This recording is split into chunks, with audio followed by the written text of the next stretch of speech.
ইসরায়েলের আক্রমণে গাজার মুসলমানদের পুরা গাজাটাই এখন মৃত্যুপুরীতে প্রায় রূপান্তরিত হয়েছে।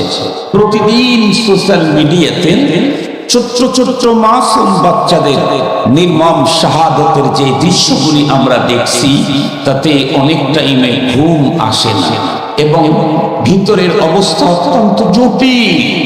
মাসুম বাচ্চা, ছোট বাচ্চা একজন আর একজনকে ঈমানের তালকিন করতেছে, ঈমানের তালকিন করতেছে। মৃত্যুর সময় দুই ভাই একই সঙ্গে আক্রান্ত, একই সঙ্গে দুই ভাইকে হাসপাতালে নেওয়া হয়েছে। একজন দুনিয়া থেকে চলে গেছে, আর একজন কাতরাচ্ছে, শরীর পুরাটাই প্লাস্টার করা। ছোট ভাই তার বড় ভাইকে লাশটাকে চুমু খাচ্ছে। এই দৃশ্য দেখে ন্যূনতম ইনসানিয়ত, মানবতা যাদের মধ্যে আছে, তারা কখনোই এটাকে বরদাস্ত করতে পারে না। কিন্তু দুঃখ আর পরিতাপের বিষয় হলো, সেই দেশ তো আছে, আমাদের দেশেও কিছু মানুষ এখনো পর্যন্ত মজলুম গাজার মুসলমানদের পক্ষ অবলম্বন করার সুযোগ পায় না। অনেকে দোষ চাপাচ্ছে, কেন তারা প্রথম আক্রমণ করতে গেল ইসরায়েলের উপরে। আজকেরটাই শুধু দেখলো, 70 বছর আগে যারা কোথাও জায়গা পাচ্ছিল না, এখানে এসে একটু জায়গা থাকার জন্য নিয়ে যারা তাদের অবৈধ আধিপত্যকে বিস্তার করে, যারা মূল মালিক, তাদের উপরেই বছরের পর বছর, যুগের পরে যুগ যারা আক্রমণ করে নির্মমভাবে শহীদ করে যাচ্ছে মাসুম বাচ্চাদেরকে, অসুস্থদেরকে, কমজোরদেরকে, নারীদেরকে। এরপরেও এই জাতীয় পৈশাচিক আচরণ যাদের প্রতি মুহূর্তেই চলতে থাকে। আমি যে কালামুল্লাহ থেকে কোরআনে পাকের আয়াত তিলাওয়াত করেছি, এই আয়াতে কারীমাতে আল্লাহ পাক পৃথিবীর সকল মানুষকে সম্বোধন করেন নাই, বিশেষ এক শ্রেণীর মানুষকে সম্বোধন করে দুইটা ওয়ার্ডার করেছেন। একটা হলো আল্লাহ তাআলা বলেন, ইয়া আইয়ুহাল্লাযীনা আমানু, হে ঈমানদারেরা। আমরা যারা এখানে আছি প্রত্যেকেই ঈমানের দাবিদার। কি বলেন? আমরা প্রত্যেকেই নিজেকে মুমিন বলি। তাহলে আজকের এই ওয়াজ, এই আহ্বান, এই হুকুম আমাদেরকে নিয়ে। আল্লাহ পাক বলছেন, ইয়া আইয়ুহাল্লাযীনা আমানু, হে ঈমানদারেরা, ইত্তাকুল্লাহ, আল্লাহকে ভয় করো। প্রশ্ন আসতে পারে, হুজুর, যার দিলে ঈমান আছে তার দিলে আল্লাহর ভয় আছে। কোন মানুষের অন্তরে ঈমান থাকবে আর আল্লাহর ভয় থাকবে না, এটি হইতেই পারে না। তো ঈমানদার বলে যখন ডেকেছেন, ঈমানদার বলার অর্থই হলো আল্লাহর ভয় অন্তরে আছে। এরপরেও আল্লাহ পাক আমাদেরকে আবারও বলতেছেন, ইত্তাকুল্লাহ, ভয় করো। মুহতারাম হাজিরিন, প্রত্যেকটি মুমিনের অন্তরে আল্লাহর ভয় আছে, কিন্তু এইখানে যে ভয়ের ওয়ার্ডার করছেন, এই মানের ভয় সব মুমিনের অন্তরে নাই। এখানে বিশেষ এক কোয়ালিটির তাকওয়া অর্জনের কথা আল্লাহ তাআলা বলেছেন। আল্লাহ পাক বলেন, ইত্তাকুল্লাহ হাক্কা তুকাতিহি, আল্লাহর ভয় তো তোমার অন্তরে আছে, কিন্তু যতটুকুন আছে এতটুকুনের ওয়ার্ডার আমি করছি। আমি অর্ডার করতেছি আরো অনেক বেশি ভয়। কেমন? মহান রবকে রব হিসেবে যেমন ভয় করা দরকার, তেমন কি করে তোমরা আল্লাহকে ভয় করো। এরপরে আবার কি বললেন?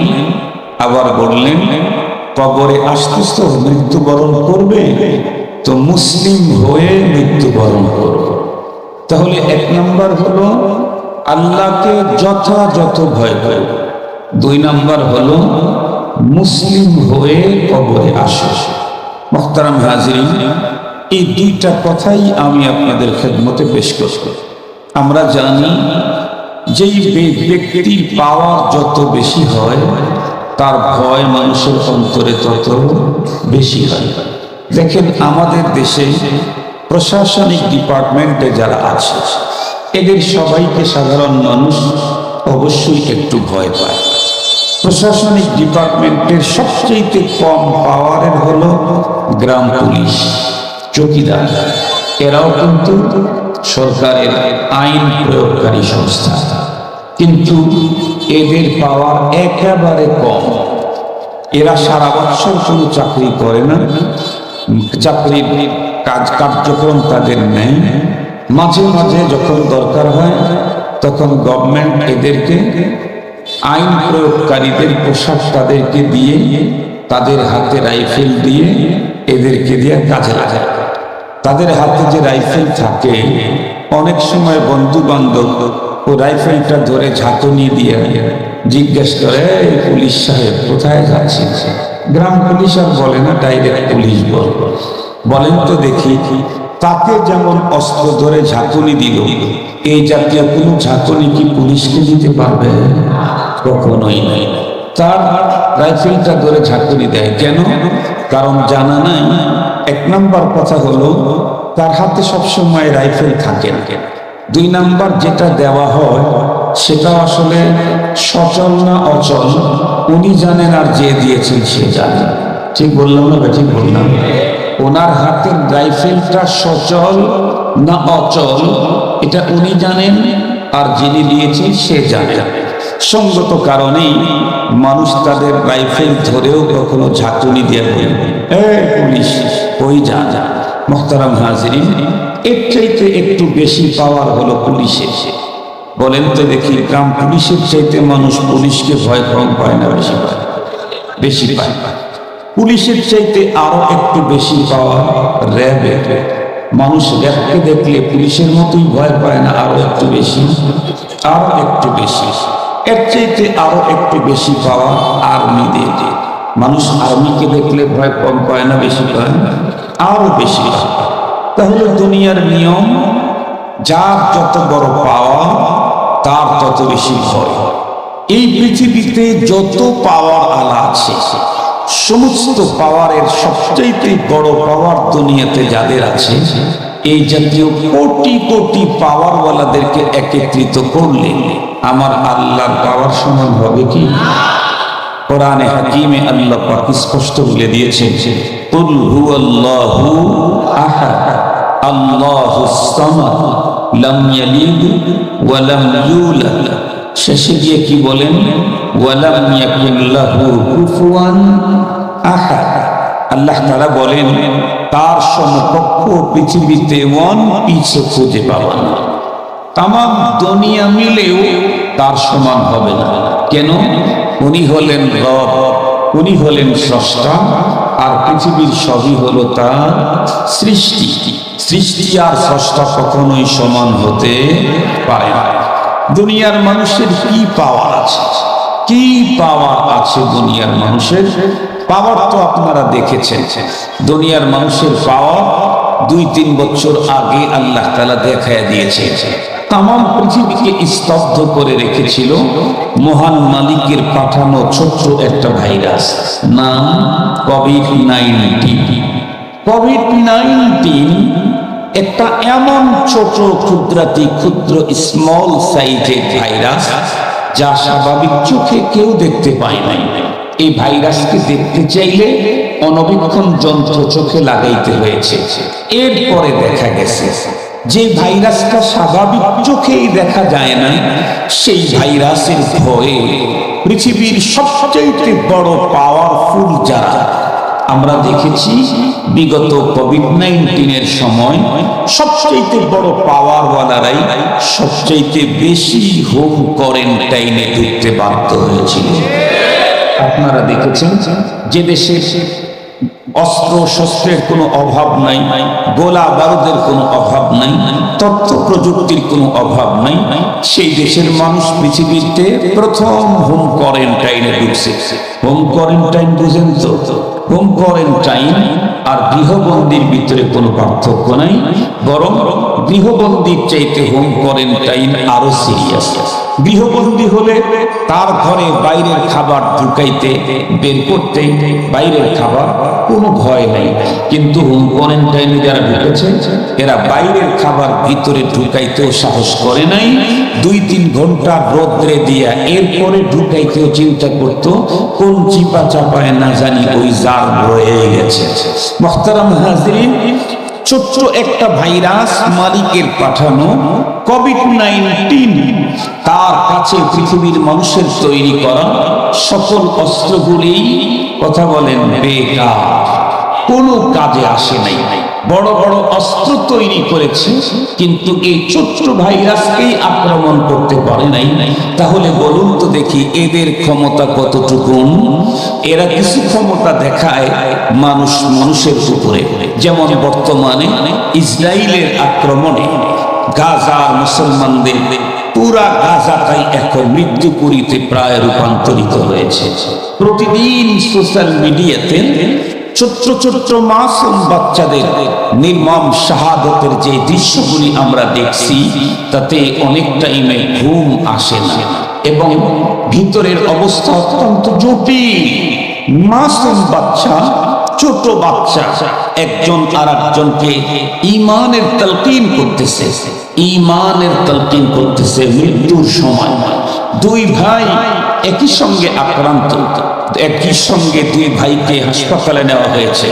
একজন দুনিয়া থেকে চলে গেছে, আর একজন কাতরাচ্ছে, শরীর পুরাটাই প্লাস্টার করা। ছোট ভাই তার বড় ভাইকে লাশটাকে চুমু খাচ্ছে। এই দৃশ্য দেখে ন্যূনতম ইনসানিয়ত, মানবতা যাদের মধ্যে আছে তারা কখনোই এটাকে বরদাস্ত করতে পারে না। কিন্তু দুঃখ আর পরিতাপের বিষয় হলো সেই দেশ তো আছে, আমাদের দেশেও কিছু মানুষ এখনো পর্যন্ত মজলুম গাজার মুসলমানদের পক্ষ অবলম্বন করার সুযোগ পায় না। অনেকে দোষ চাপাচ্ছে কেন তারা প্রথম আক্রমণ করতে গেল ইসরায়েলের উপরে।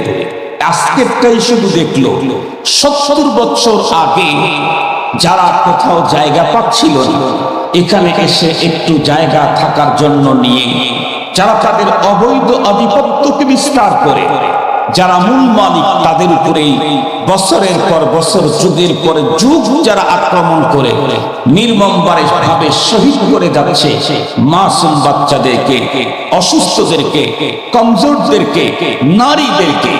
এরপরেও এই জাতীয় পৈশাচিক আচরণ যাদের প্রতি মুহূর্তেই চলতে থাকে। সবচেয়ে বড় কথা, কোরআনে হাকিমে যে জাতির ব্যাপারে আল্লাহ পাক রব্বুল আলামিন আগেই আমাদেরকে সতর্ক করেছেন, লা তাজিদান্না আশাদ্দান নাসি আদাওয়াতান লিল্লাযীনা আমানুল ইয়াহুদ ওয়াল্লাযীনা আশরাকু। আল্লাহ পাক বলেন এই পৃথিবীতে যত তোমাদের শত্রু আছে মুমিন মুসলমান, শত্রুতার শীর্ষে হলো 2টা গ্রুপ, একটা হলো ইহুদিবাদ আর একটা হলো শিরকবাদ। কোরআনে হাকিম আল্লাহ তাআলা বলেন কোন মুমিন জীবনেও কোনোদিন মুমিন ছাড়া অন্য কাউকে বন্ধু রূপে মেনে নিতে পারে না। এরপরেও যদি কেউ তাদের পক্ষই অবলম্বন করে, আল্লাহর কোরআনে আল্লাহ নিজে বলেন ফাইন্নাহু মিনহুম, তাহলে সে তোমাদের মাঝে থাকলেও তোমাদের না, সে হলো তাদের। আমাদের দেশে যারা আজকে গাজার মুসলমানদের বিপক্ষে, ইসরায়েলদের পক্ষে 2-1টা কথাও বলেছে, স্পষ্ট নিঃসন্দেহে তারা মুমিন মুসলিম না, তারা হলো ইহুদিদের দোসর। এদের থেকে চিরজীবন আপনাকে সিরিয়াসলি সেফ থাকতে হবে। সে হোক আপনার বাড়ির পাশের কোনো বড় জিম্মাদার, হোক সে কোনো ধর্মীয় লেবাসে আবৃত, হোক সে কোনো অনেক বড় লেকচারার। মনে রাখবেন, পৃথিবীর মুমিনদের মাঝে ফাটল ধরাবার জন্য সারা দুনিয়াতে লাখ লাখ ইহুদি আলেম তৈরি করে ছেড়ে দিয়ে রাখছে। আল্লাহ পাক আমাদেরকে তাদের থেকে পুরা মুসলিম উম্মাহকে হেফাজত করুন। আল্লাহ পাক গাজার মুসলমানদেরকে উহুদ বদরে যাদেরকে দিয়ে সাহায্য করেছিলেন সে বাহিনীকে আবারও আল্লাহ পাক গাজাতে পাঠিয়ে দিয়ে মুকদ্দাস জমিনকে হেফাজত করুন, মুমিনদেরকে হেফাজত করুন, মুসলমানদেরকে হেফাজত করুন। সর্বোপরি তাম পৃথিবীর মুমিনদের কলিজার টুকরা, কলিজার টুকরা সেটি হচ্ছে মুকদ্দাস জমিন মসজিদুল আকসা। সেই মসজিদুল আকসাকে আল্লাহ পাক হেফাজত করুন। মুহতারাম হাজিরিন, আমরা এখান থেকে কিছু যদি করতে না পারি, কমপক্ষে মুসলমানদের পক্ষে অবলম্বন করব এবং এখান থেকে মুসলমানদের সহযোগিতার জন্য আল্লাহ পাকের কাছে চোখের পানি ছেড়ে কান্না করব। কারণ বড় পারে বিচার করবেন যিনি, উনি তো জানতেছেন আমি কার পক্ষে আছি। এই জন্য অবশ্যই এখান থেকে আমি যদি করতে পারি, ওই ভাইয়েরা না জানলেও না দেখলেও যেতে না পারলেও যিনি আমার বিচার করবেন ওনার কাছে তো কমপক্ষে কিছু একটা বলার সুযোগ হবে। আল্লাহ পাক আমাদেরকে কথা বুঝা এর উপরে আমল করার তৌফিক দান করুন। মুহতারাম হাজিরিন, তো বলতেছিলাম আমার কথা আসছিল হলো পৃথিবীতে যত পাওয়ারফুল আছে সবচেয়ে বড় পাওয়ার কার? আল্লাহর চাইতে আর বড় পাওয়ার কারণ নেই। ওনার পাওয়ার কেমন? কোরআনে হাকিমে আল্লাহ তাআলা বলেন, আমার পাওয়ার তুলিজুল লাইলা ফিন নাহারি ওয়া তুলিজুন নাহারা ফিল লাইল। আল্লাহ পাক বলেন আমার পাওয়ার হলো রাতকে দিন করি, দিনকে রাত করি। যেই ক্ষমতা পৃথিবীর অন্য কারো নাই। আমাদের দেশে একটা সময় ঘড়ির কাঁটা 1 ঘন্টা আগায় দেওয়া হয়েছিল, ভুলে গেছেন নাকি? ঘড়ির কাঁটা 1 ঘন্টা আগায় দিয়েছিল। দিনকে রাত, রাতকে দিন করতে চায় নাই। ওটা তো কেউ পারে না, ওটা তো কেউ পারে না। নমরুদ, ফিরআউন তারা পর্যন্ত পারে নাই, তো এরা আর পৃথিবীর অন্যকে পারার কোনো প্রশ্নই আসে না।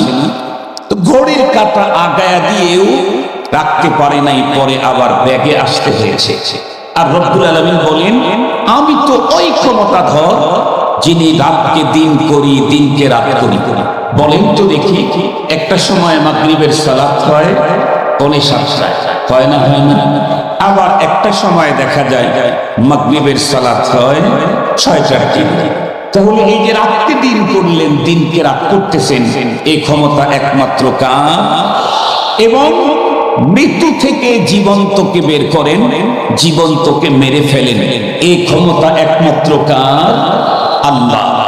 আমাকে আল্লাহ পাক যে আয়ু দিয়েছেন, এই আয়ু 1 মিনিট আগে পৃথিবীর সমস্ত শক্তি একত্রিত হয়ে আমাকে মারতে পারবে না। আমাকে যে আয়ু দিয়েছেন তার 1 সেকেন্ড পৃথিবীর সকল লাইফ সাপোর্ট একত্রিত করে আমার উপরে প্রয়োগ করলেও আমাকে 1 সেকেন্ড বেশি দুনিয়াতে ধরে রাখতেও পারবে না। তাহলে জীবন মৃত্যু কার হাতে? বিশ্বাস আছে তো? এটা আরো প্রখর করতে হবে। জীবন মৃত্যু আল্লাহর হাতেই। এটা যদি 100% বিশ্বাস থাকে, তাহলে তো ইসলামের বিরুদ্ধাচারী যারা করে তাদের বিরুদ্ধে রুখে দাঁড়াইতে ভয় পাওয়ার কথা না।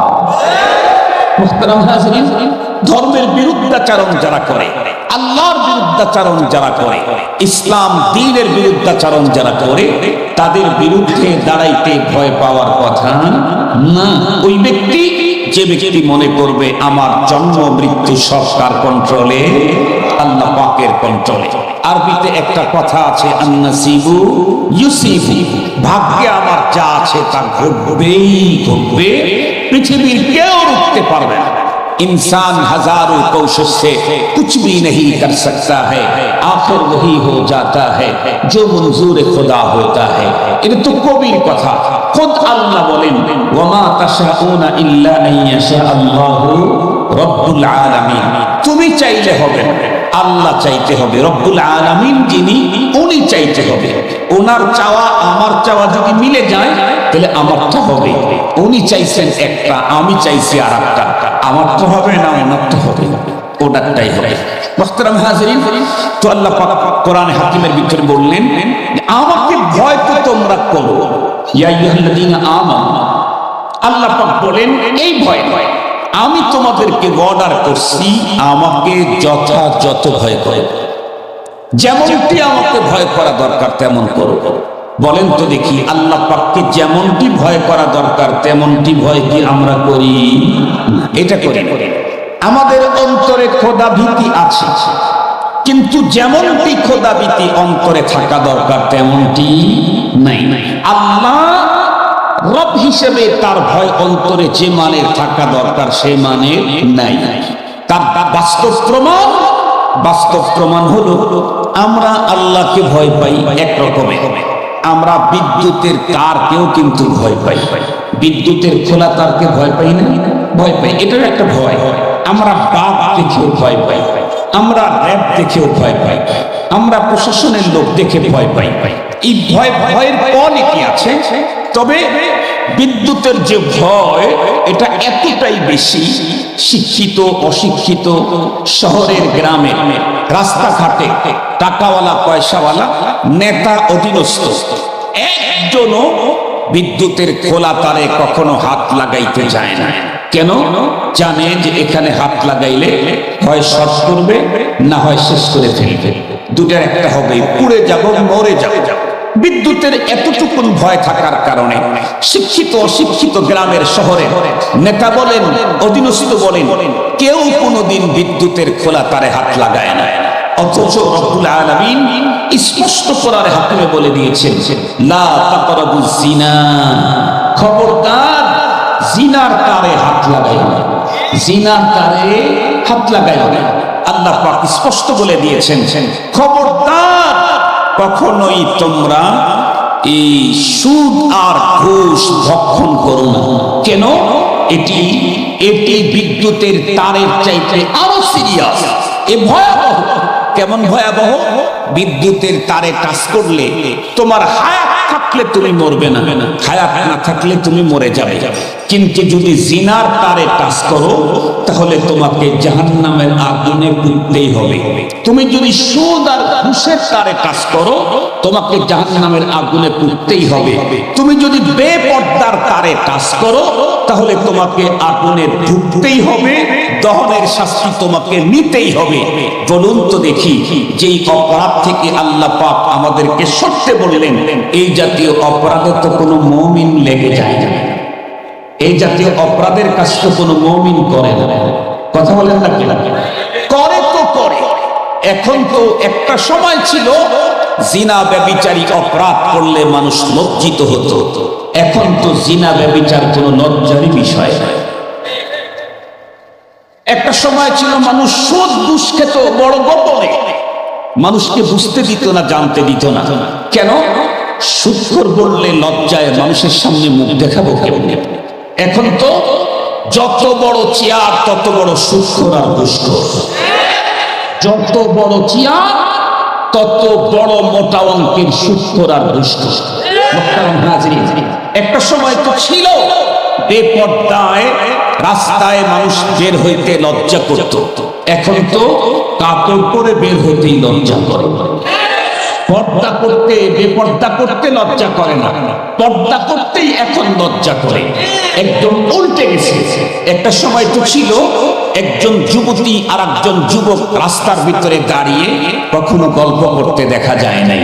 এখন রাস্তার ভিতরে এক যুবতী আর এক যুবতীর সাথে অনেক কাজ কারবার করতেও কখনো দ্বিধাবোধ করে না, বরং এটাকে বিদেশি স্টাইল মনে করে, বিদেশি সভ্যতা মনে করে। তার মানে ইমানদারদের অন্তরে আল্লাহর ভয় দিন দিন হ্রাস পাচ্ছে।